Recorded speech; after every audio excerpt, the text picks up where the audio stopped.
Causa Operária entrevista Leonardo Severo, que é jornalista e escritor, e acaba de lançar o livro Curuguatã, Carnificina para o Golpe, sobre o Paraguai.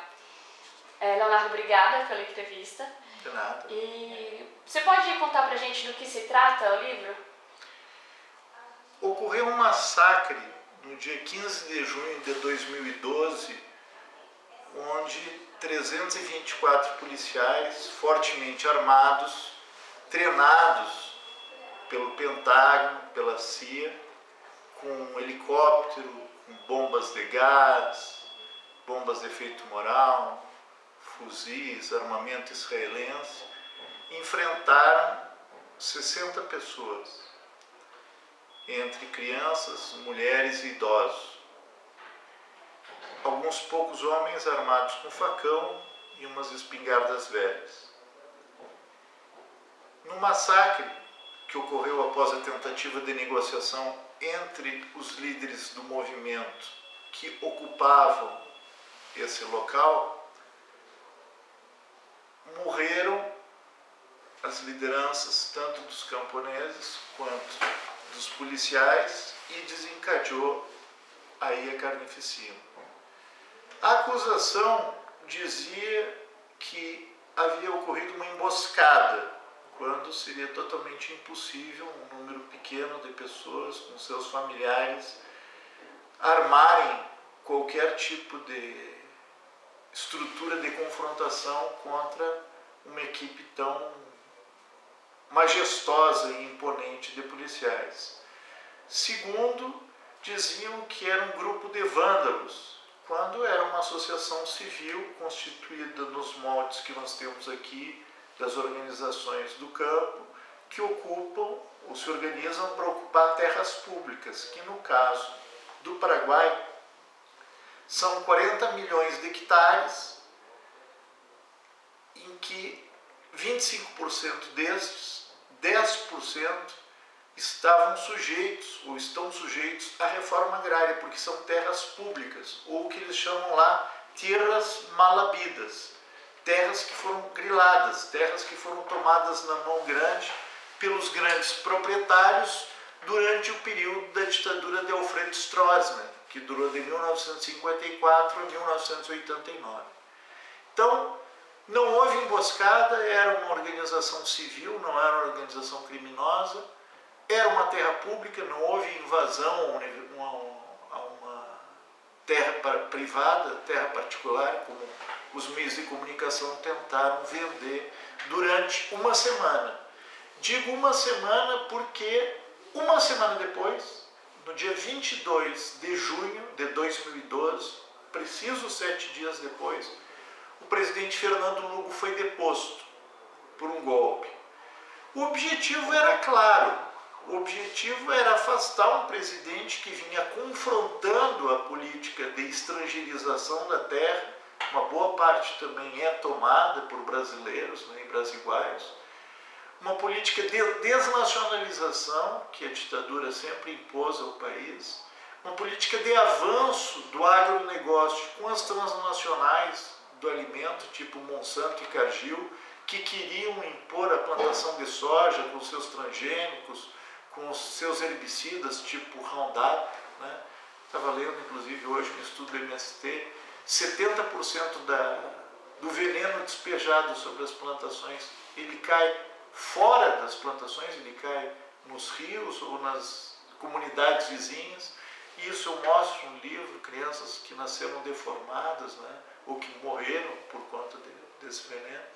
Então, em primeiro lugar, eu demonstro isso no livro Curuguatã, Carnificina para um Golpe, que o objetivo real era o afastamento do presidente Fernando Lugo. Só que agora nós temos um outro problema. Nós temos, no banco dos réus, 11 camponeses acusados por um crime que não cometeram, ou seja, pessoas que foram vítimas de uma armação que hoje estão respondendo por esse crime e que podem pegar até 30 anos de prisão. A acusação é homicídio mesmo. A acusação é homicídio, é invasão de propriedade privada. E esse é um aspecto importante. Essa propriedade, ela era família Blas Riquelme era reivindicada por uma figura chamada Blas Riquelme, que foi um senador do Partido Colorado, que era o partido do Stroessner, do ditador Stroessner, e que chegou a ser presidente do Partido Colorado. Então, foi um dos beneficiados por essa política de concentração de terra, né? Então, os camponeses estavam ali, inclusive, reivindicando uma ínfima parte dessa propriedade. E hoje estão sendo julgados, na verdade, por um processo, por um sistema que quer criminalizar os movimentos sociais e a luta pela reforma agrária. O livro, então, conta a história desse processo, da ocupação e o massacre contra os camponeses. Exato. Eu sou observador internacional, sou o único observador internacional brasileiro que acompanha esse processo no Tribunal de Sentenças de Assunção. Então eu tive acesso a muito documento, fiz uma amizade grande com os camponeses, com os familiares, estive, né, no local e pude observar que realmente o que aconteceu foi uma grotesca armação, uma manipulação, né? Houve um abuso. Era uma tentativa de desocupação, como essas que a gente vê no Brasil? O que levou a... Inicialmente era o que eles chamam de uma ordem de alienamento, uma ordem de averiguação, que foi transformada numa ordem de despejo. Só que como o governo Lugo já estava mal das pernas, já estava meio caindo pelas tabelas por toda a pressão do capital internacional, dos monopólios nacionais e da imprensa, o INDERT, o Instituto Nacional de Desenvolvimento da Terra, que seria o nosso INCRA aqui, a pessoa foi ameaçada de morte, não se encontrava no local, inclusive no dia que essa ordem de averiguação foi acontecer. E nunca tu vai fazer uma ordem de averiguação, que foi transformada em ordem de despejo, com um número tão vasto de policiais e tão bem armados, né? Então, eu fui até o local, quer dizer, só o helicóptero, só os sobrevoos do helicóptero já podia ver onde que estava posicionado cada um, ou seja, só o simples voo do helicóptero já desmonta a tese da emboscada, porque ninguém poderia se esconder por trás de arbustos ou relvas que quando o vento sopra, né? Então é um absurdo quando tu lê o processo assim, a acusação fala de uma segunda linha de tiro. Aí tu vai ver, bom, é tipo aquele, acho que quase todo mundo viu o Último dos Moicanos, né? Aquelas guerras lá nos Estados Unidos contra a França, tal. Então tu tinha a primeira, tu tinha que disparar e aí a segunda disparava, porque não eram armas de repetição, né? Só que aí a segunda linha de tiro dos camponeses era facão, era foice, ou seja, não tinha poder de fogo nenhum. Então é uma grotesca manipulação, mas que, graças ao poder que os grandes meios de comunicação têm de indução, de manipulação da opinião pública, principalmente porque impedem a chegada ao conjunto das pessoas do contraditório, as pessoas não têm a capacidade de fazer uma leitura crítica justamente porque não têm o acesso ao conhecimento, né? Tem uma carga de informação disseminada, mas se a gente for ler nas entrelinhas não tem condição, porque justamente não nos chega esse outro lado da notícia. E por isso eu acho tão importante iniciativas como essa da causa operária de ter um veículo, né, para fazer essa divulgação, para fazer o contraponto, porque vai ser, eu acredito assim, a democratização da comunicação ela vai ocorrer na medida que a gente tiver mais estruturas, mais elementos para colocar em xeque o poder do nosso inimigo. E qual que é a situação agrária no Paraguai, para a gente entender o contexto e como que foi localizado? Qual que é a importância da reforma agrária para os camponeses? Então, como eu falei, nós temos hoje 40 milhões de hectares de terras. O Paraguai tem 40 milhões de hectares, desses 10 milhões são de terras malavidas, ou seja, praticamente um quarto é terra grilada, terra tomada na mão grande por grande capital. Bom, então a reforma agrária ela tem um papel chave no sentido de fazer justiça social, principalmente porque nos últimos 20 anos se inverteu a lógica de nós termos uma maioria no campo e hoje nós temos cerca de 60% da população na cidade. Isso faz com que, de cara, o país comece a dar prioridade para a exportação, principalmente de soja, né, e produzir menos para o mercado interno. O Paraguai hoje poderia alimentar com folga a sua população. Infelizmente, hoje os produtos alimentícios no Paraguai são muito caros e há uma diversidade muito pequena, justamente porque o pequeno agricultor, né, hoje ele praticamente inexiste, ele tem muito pouca força, ele não tem linhas de crédito, ele luta contra as intempéries, né, contra um sistema que não projeta uma ideia de irrigação. É tudo feito para os grandes proprietários, para as grandes negociatas, né, para o grande capital transnacional. Então, nós vamos envenenando a terra. Algo que acontece muito aqui, como aqui no Brasil também. Eu tive no norte, né, e vi crianças caminhando quilômetros em busca de uma escola. Por quê? Porque as prefeituras, quando já existem poucas pessoas com terra numa determinada área, já não justifica tu ter uma escola ali. Então tu tem que ter uma escola, sei lá, para 20, 30 alunos. As escolas começam a ficar distantes e aí é fácil o capital chegar e comprar aquele pedaço de terra por um preço muito mais baixo do que valeria, né? Porque a vida das pessoas vai sendo inviabilizada. Então a reforma agrária ela caminha sobre dois pés, ela prejudica também não só o agricultor e sua família, como prejudica cada um de nós, né, que ficamos na cidade ingerindo um alimento com veneno, né, pagando muito mais caro por algo que vai nos trazer prejuízo, né, comprovado, Alzheimer, várias doenças que estão embutidas por trás dessa lógica do agronegócio. Você falou já que o acontecimento o massacre está diretamente relacionado, foi uma armadilha para viabilizar o golpe contra o Lula.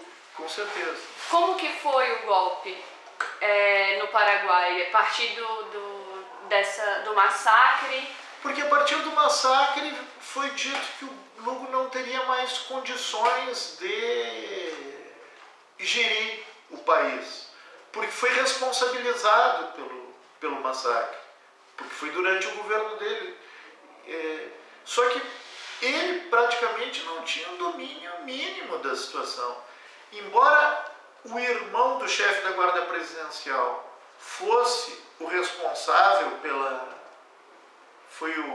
inclusive foi um dos primeiros a ser mortos, foi o responsável direto pela ação, por assim dizer, ele não sabia do plano, porque houve ação de franco-atiradores, né?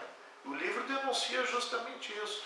Franco-atiradores que estavam muito bem posicionados, deram os tiros certeiros que desembocaram na tragédia, porque depois de mortos os dirigentes dos camponeses como dos policiais, ocorreu todo um processo de choque, óbvio. Ninguém sabe de onde está atirando. E aí, isso aconteceu, e é bom sublinhar, em Puente Lagono, na Venezuela, comprovadamente, né? Onde franco-atiradores da CIA miraram tanto em partidários do presidente Chaves como em partidários da oposição, para forçar justamente o enfrentamento e justificar o golpe. Também no Paraguai aconteceu isso. E aí tu tem um período em que a população vai ficando constrangida. Eu vou apoiar um governo que massacrou os camponeses. O governo não sabe o que aconteceu, né? o bombardeio midiático de responsabilizar a ação policial, jogar o sangue nas mãos do governo. O governo se embaralhar e responder. Então, foi uma série de questões que levaram ao afastamento, infelizmente, do presidente Lula, que também poderia ter tido mais firmeza, no meu entender, de conclamar a resistência, de tornar mais didática o que foi a ação, o que visava, conclamar a população. Inclusive, pelo que nós tivemos de contato, havia, inclusive, dentro do Exército, uma fração muito importante ao lado dele, pela legalidade. Mas não cabe a mim, no caso aqui, julgar. Cabe ressaltar o papel que teve o morticínio no golpe contra o Lugo e da necessidade agora de nós somarmos as nossas vozes numa ampla mobilização internacional para que se restabeleça a justiça e a verdade. E a verdade e a justiça estão com os camponeses. E o caso girou em torno do Congresso, né? Ou foi a justiça que julgou? Se eu não me engano, foi o impeachment que... O impeachment foi no Congresso, né? Mas aí que está, é uma farsa jurídico-midiática que desemboca no Congresso, que respalda essa ação jurídico-midiática.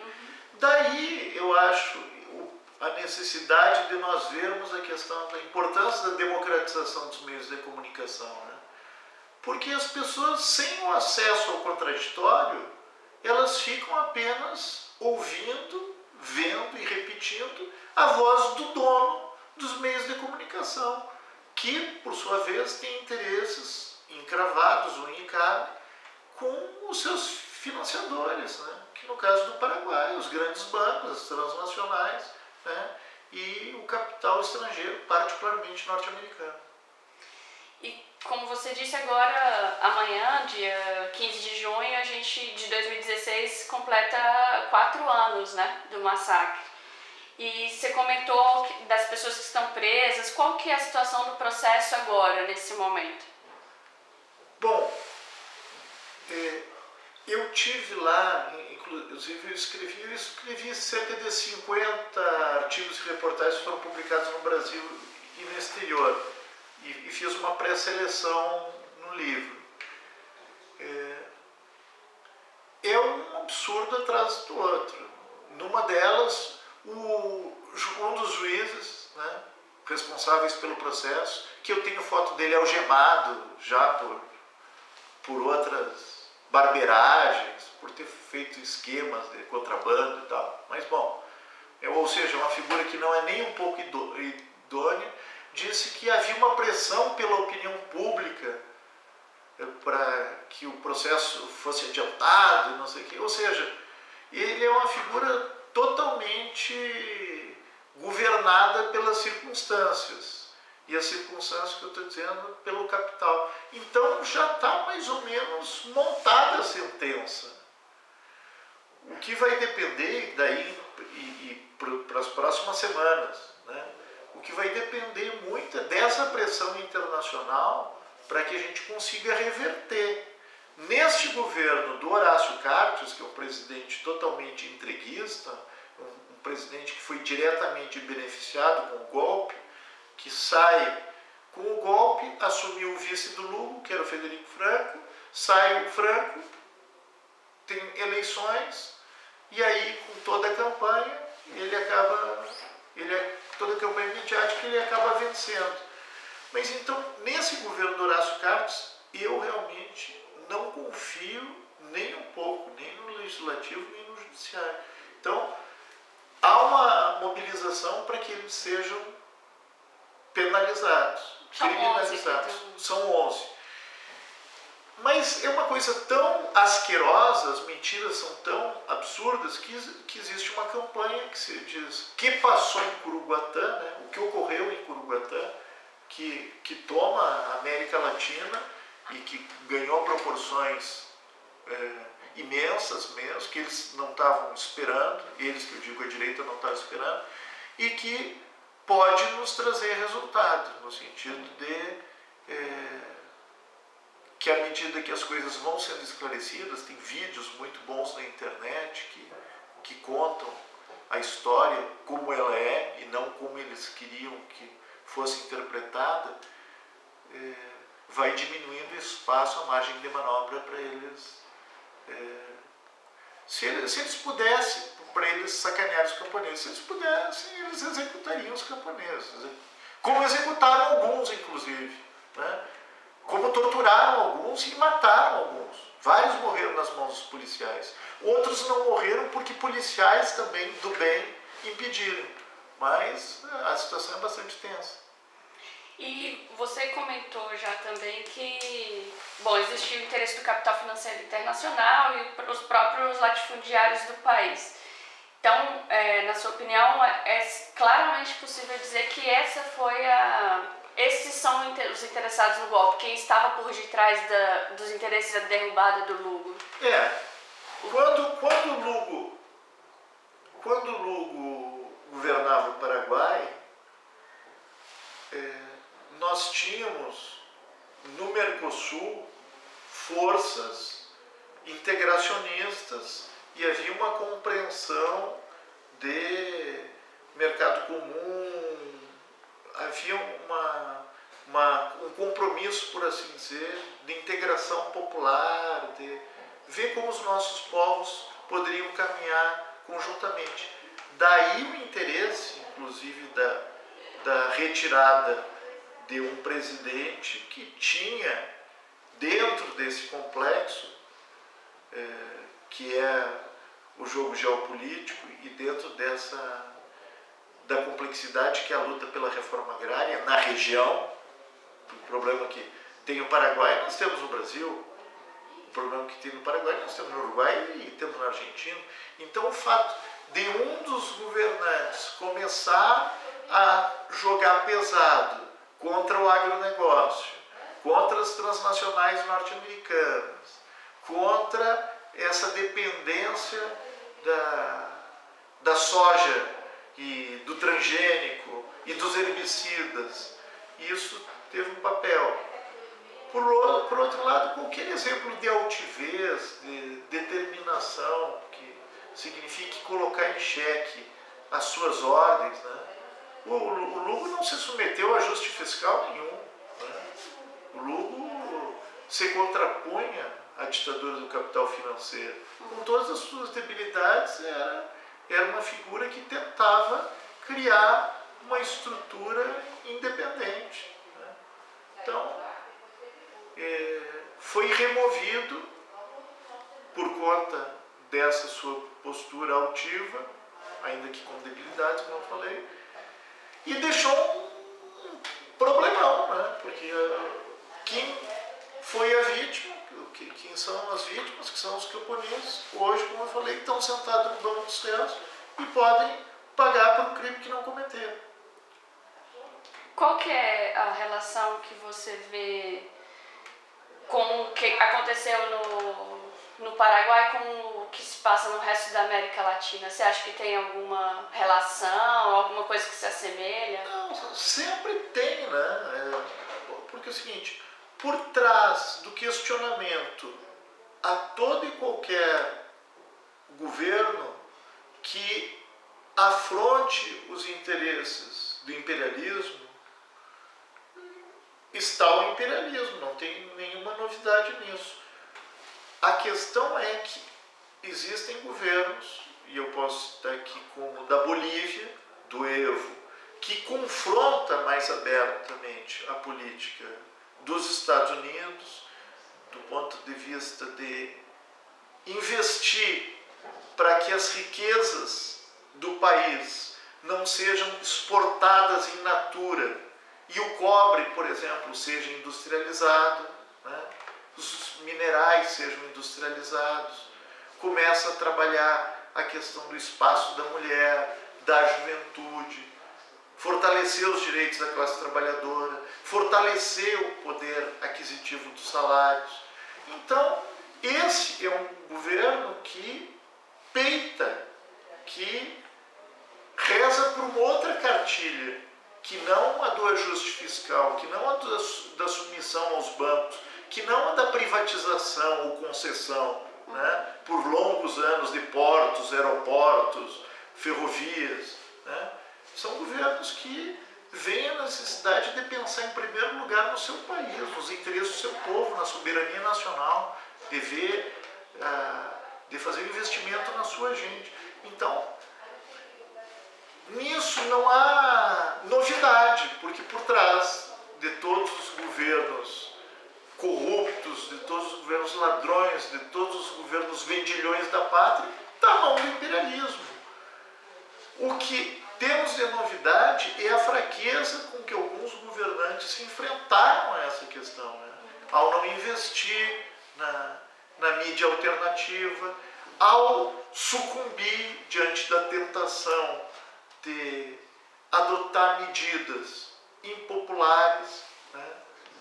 E aí acabam deixando de ser de esquerda, né? Acabam deixando de ser democrático-populares.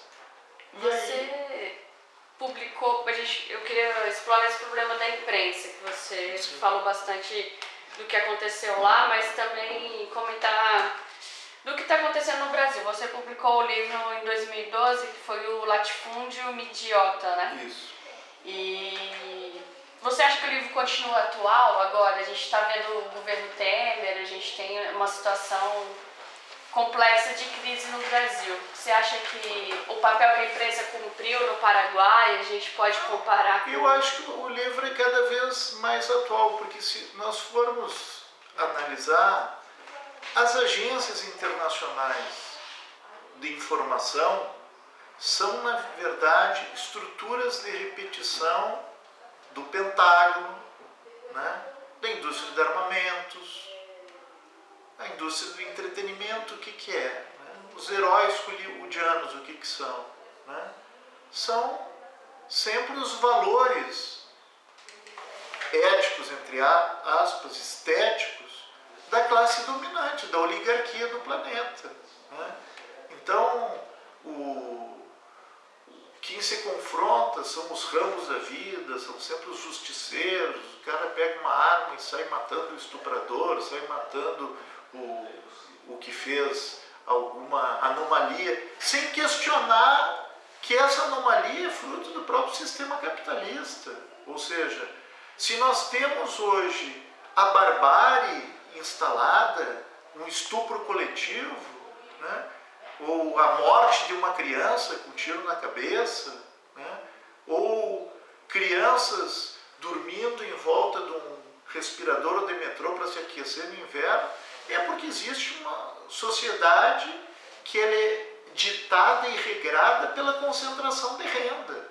Então, assim como existe essa concentração de renda, existe a concentração dos meios de comunicação em monopólios e cartéis que defendem uma ideologia cada vez mais individualista, cada vez mais egocentrista, colocando cada vez mais para que a solução dos problemas está no indivíduo e não no coletivo, e a partir disso jogam os governos que não têm essa compreensão maior da dinâmica do processo a serem uma repetição do que foram os anteriores e não investirem, por exemplo, em ter os seus próprios meios de comunicação.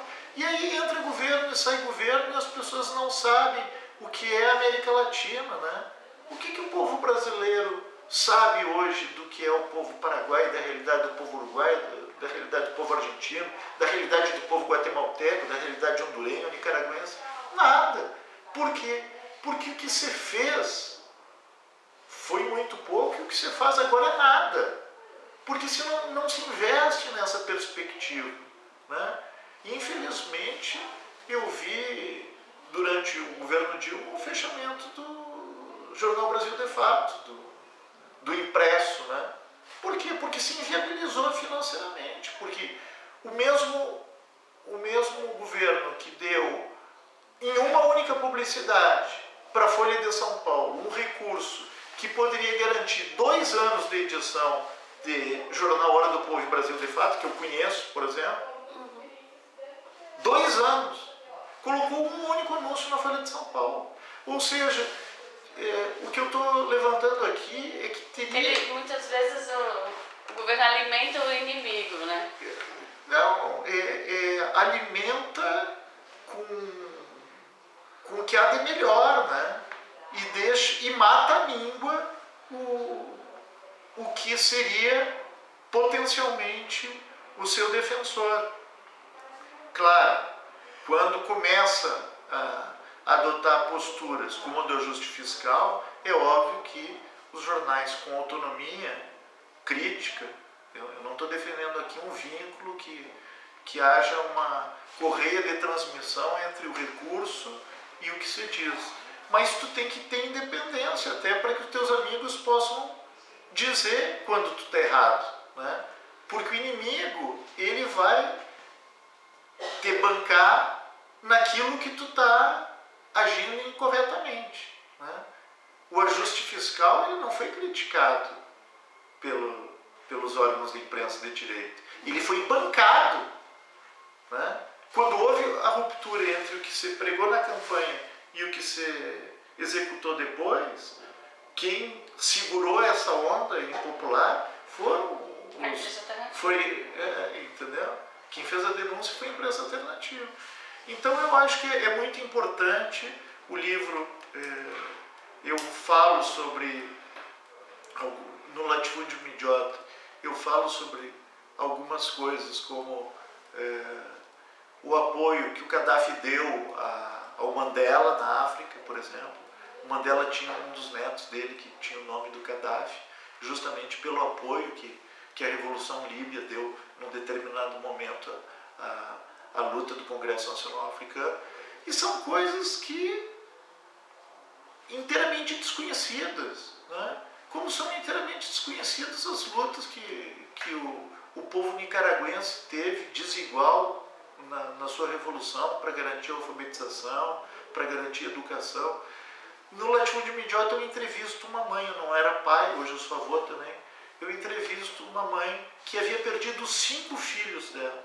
Ela tinha 5 filhos, ela havia perdido 5 filhos durante o processo revolucionário, na luta contra a intervenção estrangeira, contra os mercenários na Nicarágua.